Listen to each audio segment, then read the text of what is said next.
అందరికీ మురళీధర్ క్లాస్ రూమ్కి స్వాగతం. DSC school assistant social studies preparation చేస్తూ ఉన్నప్పుడు మనకి కంటెంట్ని పరిశీలించుకుంటే జాగ్రఫీ విభాగం ఒకటి ఉంటుంది. ఈ జాగ్రఫీ అంశాలు పరిశీలన చేస్తున్నప్పుడు విద్యార్థులకు 6వ తరగతి నుంచి 10వ తరగతి వరకు ఉన్నటువంటి ఆ టాపిక్స్ ఏమున్నవి, అంటే సిలబస్ ప్రకారం ఆ టాపిక్స్ ఏమున్నవి, ఇంటర్మీడియట్లో మనం ఏ టాపిక్స్ చదువుకోవాలి అనే దాని మీద కొంచెం గందరగోళానికి గురవుతూ ఉంటారు. అంటే సిలబస్ని మనం పరిశీలన చేసుకుని యూనిట్స్ వారీగా వెళ్ళినప్పుడు కొంచెం గందరగోళానికి లోనవుతూ ఉంటారనమాట. దాన్ని దృష్టిలో పెట్టుకుని ఈ వీడియోలో నేను 6వ తరగతి నుంచి ఇంటర్ వరకు ఉన్నటువంటి జాగ్రఫీ అంశాలు, ఆ యూనిట్స్ ఏమున్నవి అనేటువంటిది మొదట మీకు తెలియజేసి, ఆ తర్వాత డిఎస్సి సిలబస్లో ఇచ్చినటువంటి 16 టాపిక్స్, ఆ టాపిక్స్ రిలేటెడ్గా ఉన్నటువంటి యూనిట్స్ ఏమున్నవి అనేది మీకు చెబుతాను.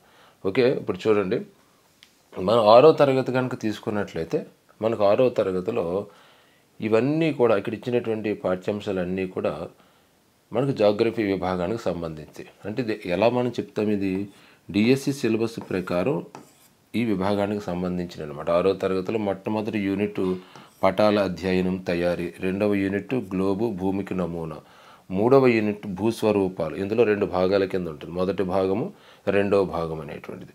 మొదటి భాగంలో ఒక గ్రామం గురించి, 2వ భాగంలో ఇంకొక అంశం గురించి చెబుతాడు. 3వ యూనిట్ తీసుకుంటే భూస్వరూపాలు అనేటువంటి ఒక యూనిట్. ఇందులో 2 భాగాలు ఉంటాయి, మొదటి భాగము 2వ భాగం.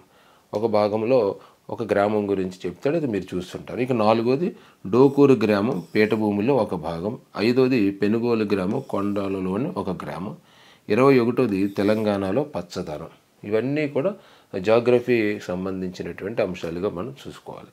ఇక 7వ తరగతి తీసుకున్నట్లయితే 1వ యూనిట్ వివిధ రకాల పటాలను అర్థం చేసుకోవటం, 2వ యూనిట్ వర్షం నదులు, 3వ యూనిట్ చెరువు భూగర్భ జలాలు, 4వ యూనిట్ మహాసముద్రాలు చేపలు పట్టడం, 5వ యూనిట్ యూరప్ ఖండము, 6వ యూనిట్ ఆఫ్రికా ఖండాలు. ఇవన్నీ కూడా జాగ్రఫీ అంశాలకు సంబంధించినవి. ఇక 8వ తరగతి తీసుకున్నట్లయితే పటాల అధ్యయనం విశ్లేషణ, 2వ యూనిట్ సూర్యుడు శక్తి వనరు, 3వ యూనిట్ భూచలనాలు ఋతువులు, 4వ యూనిట్ ధ్రువ ప్రాంతాలు, 5వది అడవులు వినియోగం సంరక్షణ, 6వ యూనిట్ ఖనిజాలు గనుల తవ్వకం, 24వది విపత్తుల నిర్వహణ అనేటువంటి ఒక యూనిట్.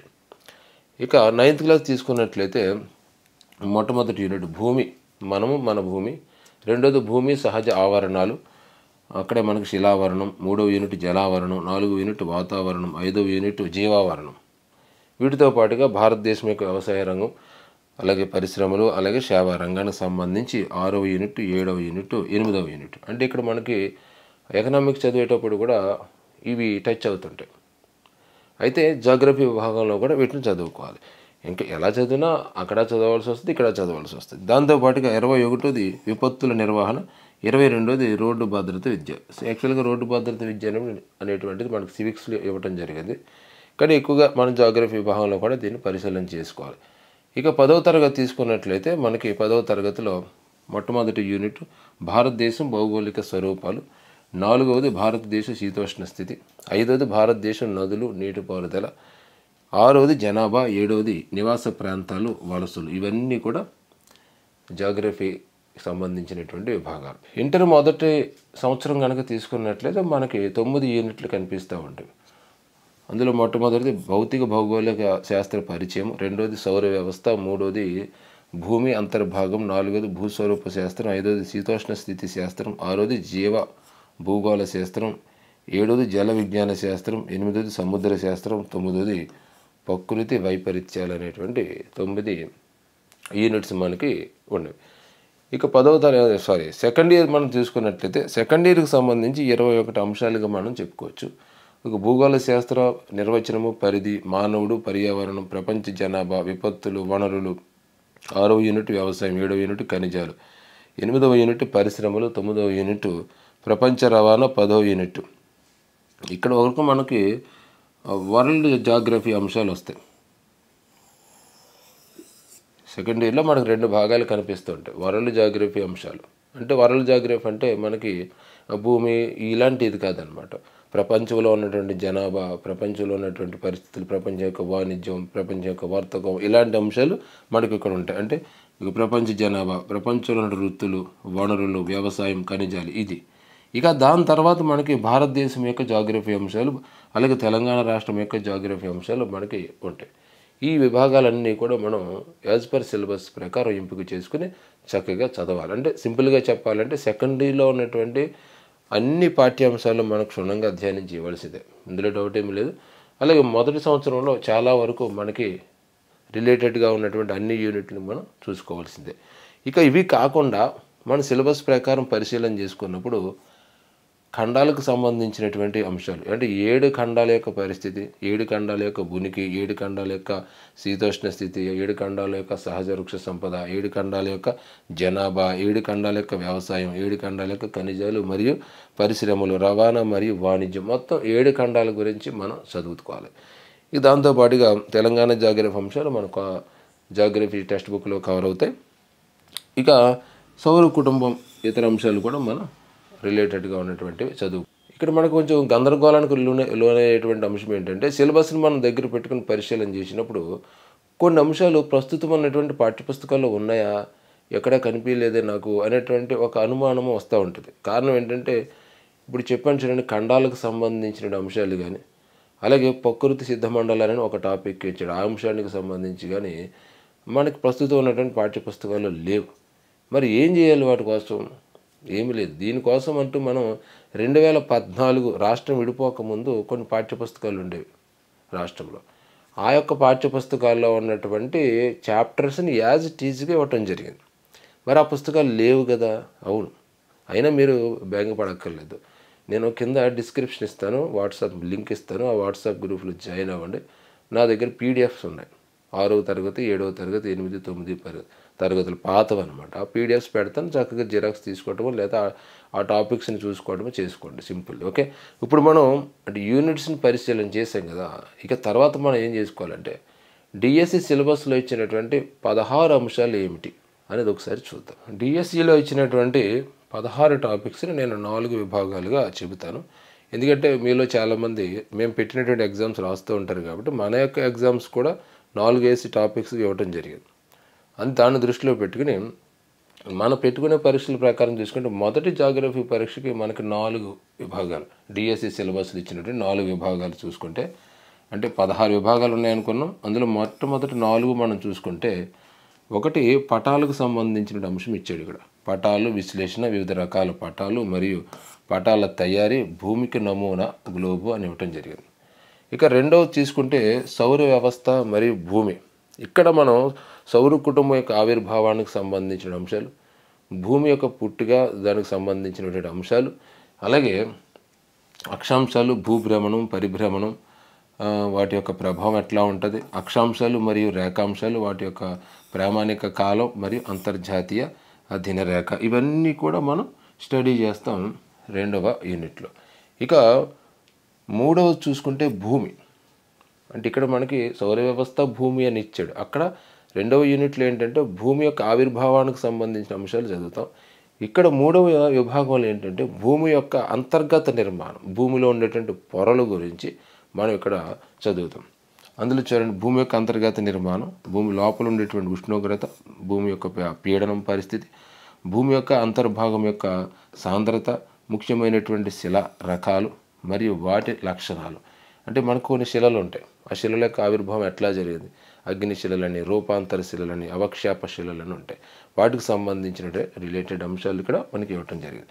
ఇక 4వది తీసుకుంటే ముఖ్యమైనటువంటి భూస్వరూపాలు ఇచ్చాడు. ముఖ్యమైనటువంటి భూస్వరూపాలు అంటే మనకు పర్వతాలు, పీఠభూములు, మైదానాలు, కొండలు, ఇలాంటివన్నీ కూడా ముఖ్యమైనటువంటి భూస్వరూపాలు.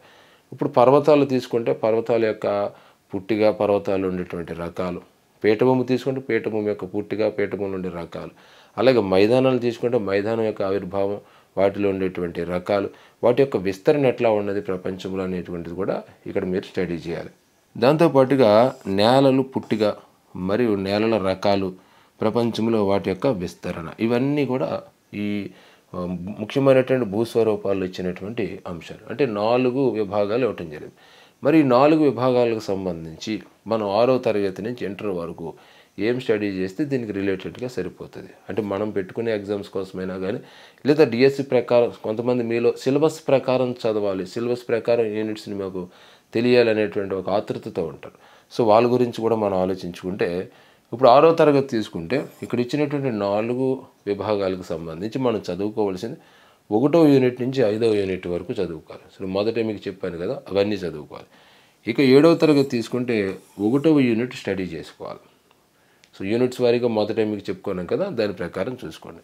అలాగే 8వ తరగతి తీసుకుంటే 1, 2, 3 యూనిట్స్ మనం స్టడీ చేస్తాం.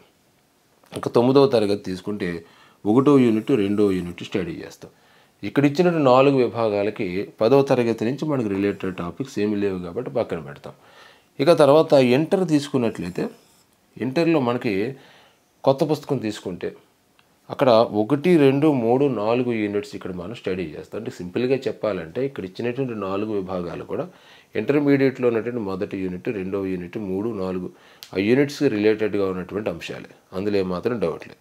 అవి మనం చదువుతాం. ఇక మేము ఇంకొంచెం చదువుకోవాలి అనుకుంటే కొంచెం పాత పుస్తకం మనకి ఇప్పుడంటే అందుబాటులో కొంతమంది దగ్గర లేకపోవచ్చు, అయినా పర్వాలేదు, డిస్క్రిప్షన్లో లింక్ ఇస్తారు, ఆ లింక్లో జాయిన్ అవ్వండి. ఆ పాత పీడిఎఫ్ కూడా మేము పెడతాము. ఇప్పుడు ఉంటే మీ దగ్గర కనుక ఆ పుస్తకం కూడా ఉంటే అది కూడా చూసుకోండి. అంటే ప్రధానంగా మన యొక్క దృష్టి ఈ 4 విభాగాల గురించి 6వ తరగతి నుంచి 10వ తరగతి వరకు మనకు చేతిలో ఉన్నటువంటి ఇంటర్మీడియట్ పుస్తకాలే చదువుతాం. ఇంకా అదనంగా కావాలంటే అదనంగా మీరు చదువుకోండి. ఇప్పుడు చూడండి ఎన్ని యూనిట్లు వచ్చినాయో చూడండి. అది పెట్టడం 4 హెడ్డింగ్లే పెట్టాడు ఇక్కడ, సింపుల్గా 4 సైడ్ హెడ్డింగ్స్ పెట్టాడు, కానీ ఎన్ని యూనిట్స్ వచ్చినాయి? 6వ తరగతి నుంచి ఒక 5 వచ్చినాయి, 7వ తరగతిలో 1, 8వ తరగతిలో 3 వచ్చినాయి, 9వ తరగతిలో 2 వచ్చినాయి, ఇంటర్మీడియట్లో ఒక 4 వచ్చినాయి. ఇన్ని యూనిట్స్ చదవాలి. నేను పెట్టే ఎగ్జామ్స్ కోసమైనా లేకపోతే డిఎస్సి ఎగ్జామ్ కోసమైనా ఈ 4 విభాగాల నుంచి ఎన్ని యూనిట్స్ మనం చదవాల్సి వస్తుంది. అయితే ఇక్కడ మనకు కాస్త ఫెసిలిబాట్ ఏంటంటే, ఒక క్లాసులో ఒక అంశాన్ని మనం క్షుణ్ణంగా చదువుకున్నప్పుడు తర్వాత మళ్ళీ అదే అంశం చదివినప్పుడు కాస్త ఈజీగా ఉంటుంది. ఇప్పుడు చూడండి, పటాలకు సంబంధించిన అంశం తీసుకుంటే 6వ తరగతిలో ఉంటుంది, 7వ తరగతిలో ఉంటుంది, 8వ తరగతిలో ఉంటుంది. 6వ తరగతిలో మనం అధ్యయనం చేసినప్పుడు ఆ యొక్క శ్రమ 7వ తరగతిలో మనకి ఈజీగా దాన్ని నేర్చుకోవడానికి ఉపయోగపడుతుంది. 6, 7 మనం చదివినప్పుడు ఆ యొక్క శ్రమ 8వ తరగతిలో పటాలకు సంబంధించిన అంశాలు ఈజీగా నేర్చుకోవడానికి ఉపయోగపడుతుంది. అంటే ఎట్లాగా ఏ అంశం మీరు స్టడీ చేసినా కూడా అక్షాంశాల గురించి కానీ, రేఖాంశాల గురించి కానీ, భూస్వరూపాల గురించి కానీ మనం ఏది స్టడీ చేసినా అది తర్వాత అదే అంశం మళ్ళీ చదవడానికి మనకు కాస్త ఈజీగా ఉంటుంది. ఎట్ ద సేమ్ టైం మన సిలబస్ ప్రకారం ఒక టాపిక్ని తీసుకుని 6వ తరగతి నుంచి ఇంటర్ వరకు మనం చదువుతూ ఉంటాం కాబట్టి పూర్తి అవగాహన అనేటువంటిది దాని మీద ఏర్పడుతుంది. ఇప్పుడు పటాలు తీసుకోండి, ఇక్కడ పటాలు మీరు 6, 7, 8 క్లాసులు చదువుతారు కాబట్టి అప్పుడు ఏమవుతుందంటే పటాలకు సంబంధించి కంప్లీట్ ఇన్ఫర్మేషన్ మీ దగ్గర ఉంటుంది.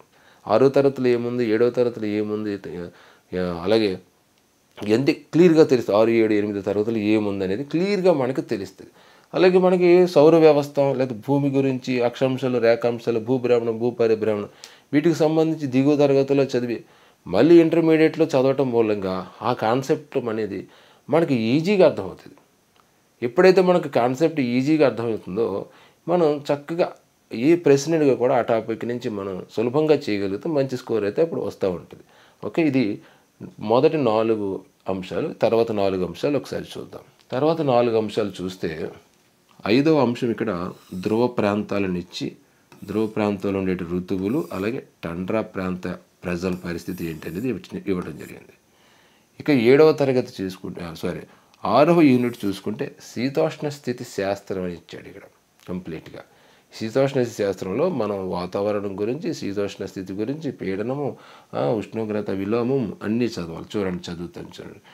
వాతావరణం, శీతోష్ణ స్థితి, దాని యొక్క కూర్పు, దాని యొక్క నిర్మాణం ఎలా జరిగింది, అలాగే సూర్యపుటాన్ని ప్రభావితం చేసేటువంటి అంశాలు ఏమిటి, ఉష్ణోగ్రతను అదుపు చేసేటువంటి కారకాలు ఏమిటి, అలాగే ఉష్ణోగ్రత విస్తరణ, ఉష్ణోగ్రత విలోమం, ఇవన్నీ కూడా మనం చూసుకుంటాం. ఇక పీడనంలోకి వస్తే పీడనం, ప్రపంచ పీడన మేఖలాలు, అలాగే పవనాలు, ప్రపంచ పవనాలు, ఋతుపవనాలు, స్థానిక పవనాలు. ఇక తర్వాత ఆర్ద్రత, అవపాతం అంటే వర్షపాతం రకాలు మరియు వర్షపాత విస్తరణ, వాతావరణ నివేదికలు ఇదన్నీ కూడా మనం స్టడీ చేసుకుంటాం. అంటే శీతోష్ణ స్థితి అనేటువంటి ఒక శాస్త్రం నుంచి వాతావరణ పరిస్థితి, శీతోష్ణ స్థితి పరిస్థితి, ఉష్ణోగ్రతల పరిస్థితి, పీడనల పరిస్థితి, ప్రపంచ పీడన మేఖలాలు, ప్రపంచ పవనాలు, ఋతుపవనాలు, స్థానిక పవనాలు, ఆర్ద్రత, ఉష్ణోగ్రత, విలోమం, అబ్బా ఇంత ఉన్నది చూడండి ఇందులో. శీతోష్ణ స్థితి శాస్త్రం అంటే అంత పెద్దది. దీనికి మనం 6వ తరగతి నుంచి ఇంటర్మీడియట్ వరకు కూడా రిలేటెడ్ టాపిక్స్ నేను చెబుతాను, మీరు కంగారు పడకండి. ఇక తర్వాత అగ్నిపర్వతాలు ఆవిర్భావం ఎలా జరుగుతుంది, ప్రపంచంలో అగ్నిపర్వతాల యొక్క రకాలేంటి, మరి వాటి యొక్క విస్తరణ ఎట్లా ఉన్నది, అగ్నిపర్వతాలు పుట్టిగా, అగ్నిపర్వతాల యొక్క రకాలు, అగ్నిపర్వతాల యొక్క విస్తరణ, అంటే ఏ ఖండంలో అగ్నిపర్వతాలు ఎక్కువ ఉన్నాయి, ఏ సముద్రం పక్కన ఎక్కువ ఉన్నాయి, ఇలాగంతా మనం స్టడీ చేసుకుంటాం. అగ్నిపర్వతాలు అయిన తర్వాత భూకంపాల యొక్క కారణాలు ఏంటి అవి రావడానికి, అలాగే భూకంపాల యొక్క ప్రభావం, భూకంపాల యొక్క విస్తరణ ఎట్లా ఉన్నది అనేది చదువుతాం ఇక్కడ. అంటే ఈ యొక్క విభాగం మనం చూసుకుంటే కంప్లీట్ జాగ్రఫీ అంశాలు మనకి క్షుణ్ణంగా ఇవ్వడం జరిగింది. ఇక్కడ దీనికి రిలేటెడ్గా మనం 6, 7, 8, 9, 10 ఇంటర్లో ఉన్నటువంటి యూనిట్స్ని చూసుకుంటే, మొట్టమొదటి 7వ తరగతి తీసుకుంటే 2వ యూనిట్ ఇక్కడ వర్షము నదులు అనేటువంటి యూనిట్. ఇక 8వ తరగతి తీసుకుంటే యూనిట్ 4 అంటే ఇదనమాట, ధ్రువ ప్రాంతాలకు సంబంధించినటువంటి అంశం. టండ్రా ప్రాంత వాసులు, వాళ్ళ పరిస్థితి, వాళ్ళ జీవన విధానం, ఇదంతా మనం స్టడీ చేసుకోండి. 9వ తరగతి తీసుకుంటే 2వ మరియు 4వది. ఎప్పుడైతే 9వ తరగతిలో మీరు 2 మరియు 4 యూనిట్లు చదివారో, ఇక్కడ మనకి శీతోష్ణ స్థితి శాస్త్రం అనేటువంటిది, అలాగే అగ్నిపర్వతాలకు సంబంధించినటువంటి ఒక బేసిక్ ఇన్ఫర్మేషన్ అనేటువంటిది మీకు అక్కడ వస్తూ ఉంటుంది. ఇక తర్వాత 10వ తరగతిలో యూనిట్ 4 అంటే భారతదేశం యొక్క శీతోష్ణ స్థితి. యాక్చువల్గా ఇది ఇండియన్ జాగ్రఫీ చదివేటప్పుడు మనం చదువుకోవచ్చు, కానీ ఇక్కడ ఎందుకు చదవమంటానంటే, ఇక్కడ మనం శీతోష్ణ స్థితి శాస్త్రం చదువుతాం, అక్కడ ఋతుపవనాల గురించి చదువుతాం, స్థానిక పవనాల గురించి చదువుతాం. ఇవన్నీ చదివినప్పుడు దీనికి రిలేటెడ్గా భారతదేశం యొక్క పరిస్థితి ఎట్లా ఉంటుంది శీతోష్ణ స్థితి పరంగా మనం చూసుకున్నప్పుడు, భారతదేశంలో ఉండేటువంటి ఋతుపవనాలు, అలాగే భారతదేశంలో వచ్చేటువంటి కొన్ని స్థానిక పవనాల ప్రభావం ఏది ఉన్నది అనేది మనకి 10వ తరగతిలో ఇచ్చాడు. అది చదవటం మూలంగా లింక్ అనేటువంటిది మనం చక్కగా ఏర్పాటు చేసుకోగలుగుతాం. అందుకని అది కూడా ఇక్కడ ఒకసారి చదవండి. ఇక ఇంటర్మీడియట్ తీసుకుంటే యూనిట్ 3 కంప్లీట్గా అది ఇది శీతోష్ణ స్థితి శాస్త్రం అనే పేరు మీద ఉంటుంది. యూనిట్ 3 కొత్త పుస్తకం, అది కంప్లీట్గా మీరు చదవాలి. ఎన్ని యూనిట్స్ ఉన్నాయన్నమాట. ఇది మనకి జాగ్రఫీ టెస్ట్కి సంబంధించి 2వ టెస్ట్ యొక్క సిలబస్. ఇది మీకు ముందే ఎందుకు చెప్తున్నానంటే, క్లియర్గా ఎన్ని యూనిట్స్ సారాంశం మీరు చదువుకొని ఆ యొక్క పరీక్షకు మీరు ప్రిపరేషన్ చేయాలి. అలాగే సిలబస్ ప్రకారం మనం చదువుకోవాలనుకునే వాళ్ళు కూడా ఇది మీకు అత్యంత ఉపయోగకరంగా ఉంటుంది. ఇక తర్వాత 9వ అంశం చూసుకుంటే భూమి యొక్క సహజ రాజ్యాలు, అంటే సహజ ఆవరణాలు, అంటే వాతావరణం, జలావరణం, శిలావరణం ఇవి ఉన్నాయి కదా అవి. ఇక భూగర్భ జలాల పరిస్థితి, గ్రౌండ్ వాటర్. ఇక్కడే మనకి చెరువుల గురించి, చెరువుల యొక్క నిర్మాణం గురించి, చెరువులు ఎందుకు క్షీణించిపోతున్నాయి అనేటువంటిది, అలాగే చెరువుల్లో చేపలు పట్టడం గురించి కూడా మనం స్టడీ చేస్తాం. ఇక్కడ 6, 7, 8 తరగతిలో చెరువుల పాఠాలు కనపడుతూ ఉంటారు. ఏం చదువుతావరా అనుకోకండి, చదవాలి. ఎందుకంటే ఇక్కడ ఇచ్చాడు కదా మరి చేపలు పట్టడం, దాని పరిస్థితి. అలాగే భూగర్భ జలాల స్థాయి ఎట్లా ఉన్నది, నీటి మట్టం లెవెల్స్ మనకు అక్కడ కనిపిస్తూ ఉంటుంది. ఒక డయాగ్రామ్లో కూడా నీటి మట్టం ఎట్లా ఉన్నది అనేది చూపిస్తూ ఉంటాడు. అలాంటి అంశాలు ఇక్కడ మనం స్టడీ చేసుకోవాలి. అలాగే నీటి పట్టిక, అలాగే వాటర్ టేబుల్ అంటాం కదా, అలాగే రాళ్ళు, అలాగే తెలంగాణలో భూగర్భ జలాల పరిస్థితి ఎట్లా ఉన్నది, భూగర్భ జలాలను మనం ఏ విధంగా పునరుద్ధరణ చేసుకోవచ్చు, ఎలాగ మళ్ళీ దాన్ని రీస్టోర్ చేసుకోవచ్చు అనేటువంటి అంశాలు. అలాగే భూగర్భ జలాల యొక్క నాణ్యత, భూగర్భ జలాల యొక్క వినియోగం. అంటే ఇది మనం చూసుకున్నప్పుడు ఇది ఖచ్చితంగా దిగువ తరగతుల్లో ఉన్నటువంటి అంశాలు ఇక్కడ క్లియర్గా ఇవ్వటం జరిగింది. 6, 7, 8 తరగతుల్లో ఉన్నటువంటి అంశాలు ఇక్కడ ఇచ్చాడు. ఇక 11వది చూసుకుంటే అడవులు, ఖనిజాలు. ఒక్క దెబ్బకు 2 పిట్ల అన్నట్టు వీడు ఏం చేశాడంటే, అడవులు, ఖనిజాలు. యాక్చువల్గా పూర్వం అయితే అడవులుగా, ఖనిజాలుగా ఇచ్చాడు. ఇప్పుడు అలా కాకుండా అడవులు, ఖనిజాలను ఇచ్చి దానికి తోడు మళ్ళీ తోకపెట్టలాగా మైనింగ్ గురించి కూడా ఇచ్చాడు, అంటే ఖనిజాల తవ్వకం గురించి కూడా ఇచ్చాడు. ఇక్కడ అడవులు అంటే అడవుల రకాలు, వాటి యొక్క లక్షణాలు, అడవుల్లో ఉండేటువంటి వన్యజీవులు, అక్కడ ఉండేటువంటి వృక్షాలు, వాటి యొక్క ప్రాధాన్యత. అలాగే ఖనిజాలు పరిస్థితి ఎట్లా ఉంటుంది, ఎక్కడెక్కడ ఏ ఖనిజాలు లభిస్తున్నాయి, దాని యొక్క ప్రాధాన్యత, దాని యొక్క ఇంపార్టెన్స్ ఏంటి అనేది చూసుకోవాలి. అలాగే భారతదేశంలో అడవులు ఎక్కడెక్కడ ఉన్నవి, ఖనిజాలు ఎక్కడెక్కడ ఉన్నాయి అనేది మ్యాప్ పాయింటింగ్ ఆధారంగా కూడా మనం స్టడీ చేయాలి. ఇప్పుడు 9వ తరగతిలో మనకి మ్యాప్లు ఉంటాయి, అడవుల విస్తరణకు సంబంధించి, ఖనిజాల విస్తరణకు సంబంధించి ముఖ్యంగా మ్యాపులు ఉంటాయి. అలాగే అడవులకు సంబంధించి కూడా దిగువ తరగతుల్లో మనకి మ్యాప్లు ఉంటాయి. మ్యాప్ పాయింట్కి దగ్గర పెట్టుకుని ఏ అడవి ఏ జిల్లాలో ఉన్నది, ఏ అడవులు ఏ రాష్ట్రంలో ఎక్కువగా ఉన్నాయి, వాటికి పర్సెంటేజ్ ఎంత అనేది కూడా చూసుకోవాలి. అలాగే ఖనిజాలకు సంబంధించి కూడా కార్బా బొగ్గు గనులు ఎక్కడ ఉన్నవి, ఇంకో గనులు ఎక్కడ ఉన్నవి అనేది ఇలా ఏది చూసినా కూడా మ్యాప్ పాయింటింగ్ ఆధారంగా మనం పరిశీలన చేసుకుంటూ అవి ఏ రాష్ట్రాల్లో ఉన్నాయి, ఏ నగరాలకు దగ్గరగా ఉన్నవి అనేది విశ్లేషణ చేసుకుంటూ స్టడీ చేసుకోవాలి. ఇది అడవులకు సంబంధించినటువంటి పరిస్థితి మనం చూస్తున్నాం. ఇక 12వ చూసుకుంటే ప్రపంచంలో ముఖ్యమైనటువంటి ప్రకృతి సిద్ధ మండలాలు. ముఖ్యమైనటువంటి ప్రకృతి సిద్ధ మండలాలు చూసుకుంటే మనకు అక్కడక్కడ పేర్లు వినపడుతుంటాయి. భూమధ్యరేఖ మండలం, ధ్రువ మండలం, సమశీతోష్ణ మండలం ఇలాంటివి అనమాట. ఇవన్నీ కూడా మీరు స్టడీ చేయవలసి ఉంటుంది. ఇక్కడ ఇచ్చినటువంటి దాని ప్రకారం ఒకసారి మనం అన్నీ చూసుకున్నట్లయితే ప్రకృతి సిద్ధ మండలాల్లో భూమధ్యరేఖ ప్రాంతం లేదా మండలం, అలాగే ఉష్ణ మండల ఎడారి ప్రాంతం, ఇది సవర్ణాలు, అలాగే లేదా ఉష్ణ మండల గడ్డి భూములు, సమశీతోష్ణ గడ్డి భూములు, దీంట్లో మనం స్టెప్పీలు అంటాం, ఋతుపవన మండలము, మధ్యధరా ప్రాంతము, టైగా ప్రాంతం మరియు టండా ప్రాంతం. ఇవన్నీ కూడా ప్రపంచంలో ఉన్నటువంటి ముఖ్యమైనటువంటి ప్రకృతి సిద్ధ మండలాలు. ఈ ప్రకృతి సిద్ధ మండలాలకు సంబంధించి మనకి ఇప్పుడున్నటువంటి పాఠ్యపుస్తకాల్లో లేదు. ఒకవేళ ఉన్నా కూడా అది ఏంటంటే మనకి ఇప్పుడున్నటువంటి 9వ తరగతిలో అడవులు పాఠ్యాంశం మనం చదివినప్పుడు జీవవరణం సంబంధించి చదువుతున్నప్పుడు ఈ టైగా పొగ ప్రాంతం గురించి, టండ్రా ప్రాంతం గురించి, మధ్యధరా ప్రాంతం గురించి అక్కడ అడవుల పాయింట్ ఆఫ్ వ్యూలో ఇవ్వడం జరిగింది. మరి ఆ యొక్క ఇన్ఫర్మేషన్ మనకు సరిపోతుందా అంటే నా ఉద్దేశం ప్రకారం సరిపోదు. మరి దీనికి ఏం చేయాలి మనం? మనకి ప్రాచీన 9వ తరగతి పుస్తకం దగ్గర పెట్టుకుంటే, అంటే రాష్ట్రం విడిపోకముందు ఉన్నటువంటి 9వ తరగతి పాఠ్యపుస్తకం మన దగ్గర పెట్టుకుంటే అక్కడ మనకి ఈ చెప్పాను కదా ప్రకృతి సిద్ధ మండలాలకు సంబంధించి కంప్లీట్ ఇన్ఫర్మేషన్ అందులో ఉంటుంది. సో పుస్తకం ఎలాగ మేము ఇస్తున్నాం కాబట్టి మీరు హ్యాపీగా చదువుకోండి అందులో. ఇప్పుడు ఇక్కడ ఇచ్చినటువంటి 4 విభాగాలకు సంబంధించి మనం 7వ తరగతిలో ఏమి చూడాలి అంటే ఇది కూడా 3వ యూనిట్ 4వ యూనిట్ దీనికి రిలేటెడ్గా ఉంటాయి. ఇక 8వ తరగతిలో 5 మరియు 6 యూనిట్లు దీనికి రిలేటెడ్గా ఉంటాయి. 9వ తరగతిలో 3, 4, 5 యూనిట్లు దీనికి రిలేటెడ్గా ఉన్నటువంటివి. ఇక ఇంటర్ తీసుకుంటే 5వ యూనిట్ 6వ యూనిట్స్ మీరు ఇక్కడ చదువుకోవాలి. ఇది ఫస్ట్ ఇయర్కి సంబంధించి. సెకండ్ ఇయర్కి సంబంధించి 15వ యూనిట్ చూసుకోవాలి. 15వ యూనిట్ ఎందుకంటున్నానంటే ఇక్కడ అది తెలంగాణ జాగ్రఫీకి సంబంధించిన అంశాలు ఉంటాయి అందులో.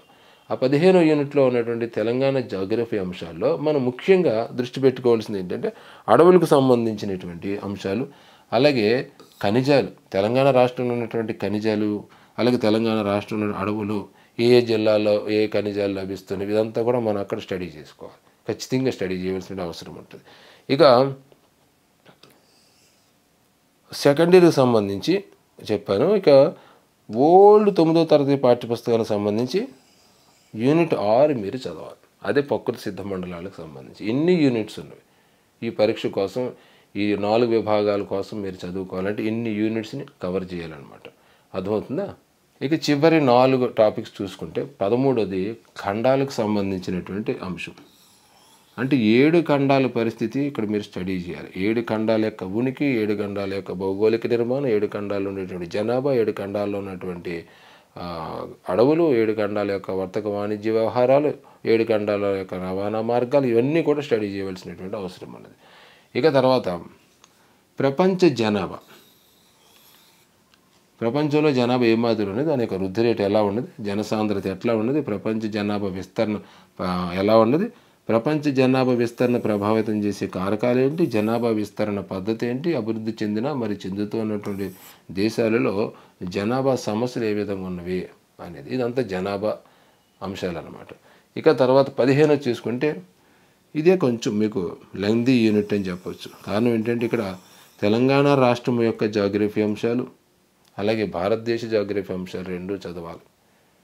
భారతదేశ జాగ్రఫీ అంశాలు తీసుకుంటే భారతదేశం యొక్క ఉనికి, భౌగోళిక స్వరూపాలు, నదులు, పీఠభూములు, మైదానాలు, జనాభా ఇంకా అన్నీ వస్తూ ఉంటాయి ఇందులో. అలాగే at the same time Telangana రాష్ట్రానికి సంబంధించి జాగ్రఫీ అంశాలు, బేసిక్ జాగ్రఫీ అంశాలు అన్నీ కూడా ఇంటర్మీడియట్ స్థాయిలో మనం చదవలసినటువంటి అవసరం ఉన్నది. ఇక్కడ ఇచ్చినటువంటి అంశాలు ఒకసారి చూద్దాం, ఎందుకైనా మంచిది. ఇక్కడ ఉనికి, విస్తరణ, భౌగోళిక లక్షణాలు ఏ విధంగా ఉన్నాయి, నిమ్నోన్నతాలు ఏమిటి, మరియు పరివాహక ప్రాంతం ఏంటి, సహజ ఉద్భిజ్జ సంపద, అడవులు, నేలలు, సాగునీరు, నీటిపారుదల పరిస్థితి, శక్తి, జనాభా, ఖనిజాలు మరియు పరిశ్రమలు, రవాణా మరియు సమాచారం, సముద్ర రేవులు మరియు పట్టణాలు, అంతర్జాతీయ వ్యాపారం మరియు దర్శనీయ ప్రాంతాలు. ఇవన్నీ కూడా మనం చదవాలి. దానికి సంబంధించి అంటే Indian geography, Telangana state geography అంశాలు మనం కంప్లీట్గా చదవాలి. ఇక 16 చూసుకుంటే ప్రకృతి ప్రమాదాలు అంటే విపత్తులకు సంబంధించి వరదలు, అనావృష్టి, సునామీ, టోర్నడోలు, అగ్నిపర్వతాలు, భూకంపము, కొండ చీరలు విరిగిపడడం, ఇవన్నీ విపత్తులకు సంబంధించి ఎన్ని అంశాలు ఉన్నాయి.